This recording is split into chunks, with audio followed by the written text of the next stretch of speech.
Okay. Yeah. So like, okay, I'm assuming we're about the same age. So that you're coming of age in the '80s, and you're heading into New Orleans. How far away? So, but you grew up in Mississippi. I'm trying to figure out Yeah, how you got to. Was this like? I mean, geography. like, yeah, like I'm in LA, and I went out to Hollywood to see what was going on. Was it the same thing in Mississippi? Like, I'm in Mississippi, I got to Yeah, go to New Orleans, and I how mean, far we away? share a border. We share a border, so I mean, we sit next to one another.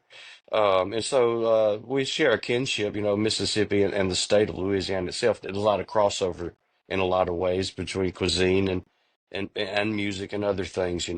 But it's just one of those things. I mean, you live here, you're going to go to the Mardi Gras, I mean, you're going to go to you're going to go, so you hitchhike however you get down there, you know. And so, and then in the area I grew up in this part of the state. My father, all my uncles, cousins, everybody played music as just amateurs. They were quite good and accomplished at what they did. So from an age of about 6, I was involved in the music up here in the Delta and in the hill country. We call the hill country here around Oxford. And so I was steeped in that. So it's when I saw the street bands in New Orleans, the trumpets, the trombones, the drumming and everything. I just wow, and I was in on that. I didn't know anything about it. It took me many Yeah. years to kind of start cobbling it together, but it was just a folk music, just like the one or two chord songs, Little Liza Jane, all these prototype music ideas. They're shared in my region here and in Louisiana and New Orleans. So Yeah. I really had the first hand like folk music upbringing, the real music of the people, social music.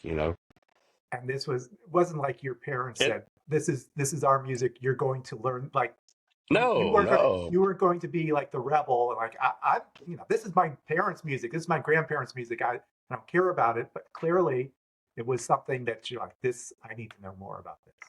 And I did. I was very fascinated with it, and I took to it when like I say, started about age 6.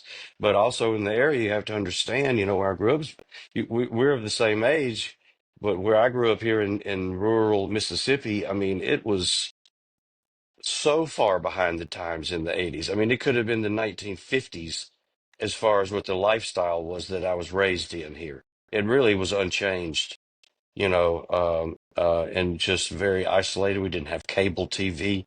We were in Yeah, a town, but it just wasn't here. And what was on the radio, that was the big thing, or the little local TV stations that you could see. Otherwise we just made our own entertainments. So it really was a very legitimate remote upbringing I had, just surrounded by music and Southern culture firsthand. yeah. Yeah. And so what was the first instrument that you picked up? Was it six? Mandolin, Mandolin. Okay. mandolin. And now was it just how do you pick up? I mean, were there instruments in the house, or was it just Oh yeah. you? Okay, yeah. So Yeah, there's you, banjos, guitar, dobros, fiddles, harmonicas, little jaw harps, those types of instruments, just the hillbilly instruments, and you know, and as a and 6 year old, harmony singing, and doing the old songs, John Henry, Jesse James, about all these different characters, boil them cabbage down, just stuff going to the Appalachian, you know, Scott Irish folk canon, you know.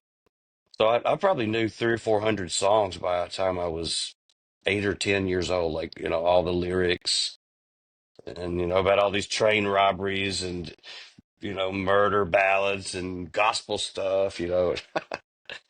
It's I've I always been a I song I want collector and I've always been good with lyrics. And my father was a real stickler for that. He knew all the verses to everything, and he was a real stickler for that. And so I've always been lyrics are one thing that just stick in my mind forever.